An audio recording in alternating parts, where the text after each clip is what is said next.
Are you an organ donor? Am I an organ donor? I'm going to say yes, I am. It's one of the simplest, easiest things you could do to save someone else's life, and it doesn't really affect you. I won't need them if anything happens to me. To be honest, I've been told that they won't help you or they won't save you as much if they realize you're an organ donor, so that's my only reason why I'm kind of scared too. Well, just how do you become an organ donor? Well, our next guest knows this issue very intimately. Diane Craig's daughter Sandrine was 11 when she died in a school bus accident, but Diane turned that tragedy into opportunity for others and donated Sandrine's organs. And she since sits on the board of the Trillium Gift of Life. And we also have Ronnie Gavsey, the CEO of Trillium Gift of Life, to explain the process and why it's so urgently needed. Ladies, thank you both for coming. Diane, this is an incredible story of a mom who realizes, I'm going to lose my 11-year-old, but others can live. Tell me about the decision to decide that there was something more that could happen with Sandrine's life. For me, it happened, it was about 3 o'clock in the morning. I was lying in bed with her in the ICU, and I knew that her chances of survival were quite slim, as I had been told. And all of a sudden, I don't know why, but I started to think, you know, if something happens to her, we need to do something with her organs, because, like, and I don't know why I started thinking that, and because I thought it would be like just like standing in front of someone who's starving, and you have a plate full of food, and watch them, and then just throw the food away, you know, and for them watching you throw it away, because in fact, you know, I thought it's kind of like burying a cure for somebody. And there was 8 cures inside her. You were able to give more than just one organ. Right. It was 6, actually, for Sandrine. And it's always anonymous. Yes. But because Sandrine's story became so high profile, Don Cherry weighed in. It was an amazing story 13 years ago. You were able to piece together who actually had her heart and lungs, and Anna, you are here. And you have her 11-year-old daughter's heart and lungs, Anna Folia. How does it feel to be an organ recipient? It's been a life-changing experience for me. It took me from not being able to do your ordinary, everyday chores to doing them and doing them better, and not having to stop and catch a breath, or not having to worry if my heart was going to give out at any moment. And from there, when I got the life-saving miracle, I just soared. I just took off, and it was just amazing. How do we become an organ donor? Because we've been teasing all show long, it's not enough to sign the card. If you've signed the card, you've made your mind up. That's great. Your intent is positive. And perhaps you've told your family, which is even better.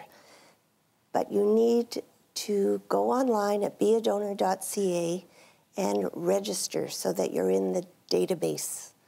As simple as that. It takes 10 minutes. No, it takes 2 minutes. Okay. All you need is for you, baby. All you need is your health card number and your age, and in 2 minutes you'll be registered. Okay. Now first it always seems to take a family, a touching story. You know, Sandrine's case, the gift of life, still continues to inspire people to give. Diane, we have, you know, the beautiful story of the Campbell family, Elaine's story, 20 years old. Why does it take a family's pain to make this just part of the way the culture should respond? I think that's a great question, because we try so hard to raise awareness, but inspiring people without a story, without putting a face to it, doesn't inspire action. Diane inspires action. Elena's inspired action. You know that we get an average of 50 online registrations a day. The day that Elaine spoke to Ellen DeGeneres, 720 on that day. Wow. And over 1,000 the day after, because of all the media interest. Wow. It kept it afloat, it kept it alive, as you're doing today. Well, it's an amazing need, because actually every 3 days somebody passes away because they didn't get the transplant they needed. Tell us what kind of transplants are needed, what kind of waiting lists we're looking at. We're looking at over 1,500 people on the wait list for kidneys, lungs, heart, liver, and for tissues, eyes, skin, bones. As you say, every 3 days we lose someone on that list, and registration saves lives. We need more donors.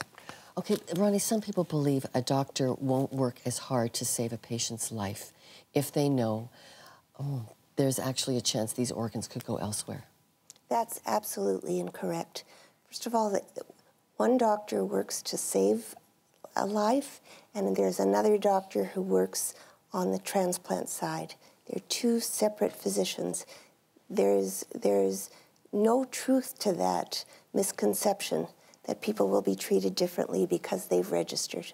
Yeah. Diane, as you sat there watching your Sandrine slip away and realizing you had a gift to give to others, some people argue not everybody thinks like that. We should make it presumed. We should say everyone automatically organs go for transplant. How do you both feel about that argument? Presumed consent. You know, for me, I don't quite believe in it, because I think it's a personal decision. Everyone should be comfortable in making that decision. And to this day, I think that I believe personally that if this was to happen in Canada, it might even set us back and scare people, I think. It's a gift, and it's a proactive gift. It's not an assumed reactive product that's taken away. And in other countries where they have presumed consent, they've studied it, and they have found that, in fact, it does not increase the number of donors. Wow. Okay. So the idea is to be active about going to BeADonor.ca. Absolutely. And take that 2 minutes, you call it, to register with your health card and be ready to be a donor. Well, now it's time to find out what you think. Should everyone be automatically listed as an organ donor unless they opt out? Send us your answers by phone, email, Facebook, and Twitter. Leave a video message. We'd love to know what you think, so be part of the conversation.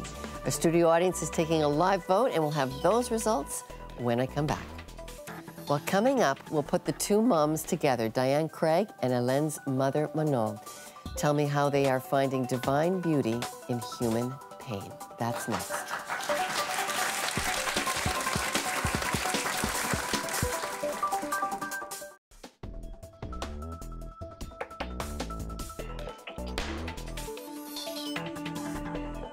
We've asked our two moms to come back on set to tell us about how their faith is helping them cope with very challenging situations dealing with organ donor work. So Manon, your 20-year-old daughter, Hélène, is waiting every day for a phone call. And we're going to ask your husband, Dad, Alan, in a moment too, but spiritually, what has this done for you as you've reflected on this journey?